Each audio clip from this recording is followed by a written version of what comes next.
o'quvchimiz faxriy o'rinlarni qo'lga kiritib, demak, final bosqichiga Malayziyaga yo'llanma olib qatnashib kelgan o'quvchilarimiz bor. Demak, shularga ham sertifikat hamda medallarni topshirib qo'yamiz. Birinchi, hammamiz hozir havas etib o'tirgan o'quvchilarimiz, eng yosh o'quvchilarimizdan biri Zarina Abdullayevani mana shu yutuqlari bilan tabriklaymiz. Kumush medallarni topshirib qo'yamiz. Congratulations, nice job, good job. This is for you. You are so confident, nice work.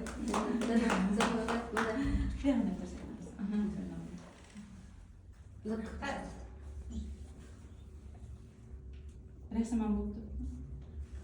Rasm video oldim. Siz olasizmi? Ha, ben alacağım. Dekettari, semuanya. Cheese. Tabriklaymiz. Zarinani ota-onasiga ham katta rahmat Where's that aytamiz. thing? Aslida bu Very mana shu farzandni shu darajagacha erishishi yutuqlari ota-onani ham hissasi katta deb o'ylayman. Ularga to'g'ri yo'lni ko'rsatib, qo'ldan ushlab, o'rganasan, tanlov bergan, albatta ota-onaga kattakon rahmat sizga ham. Kelgusida LPC xalqaro olimpiadalarning barcha olimpiadalarimizda Zarina xonni kutib qolamiz. Xudo xohlasa bu yil Hippo Zarina albatta o'tadi, Rimga borib, Rimda finallarda qatnashish hammamizga nasib qilsin. Sizga, bizga hammamiz olib boramiz Zarinani, xudo xohlasa. Muborak bo'lsin, davomli bo'lsin. Keyingi o'quvchimiz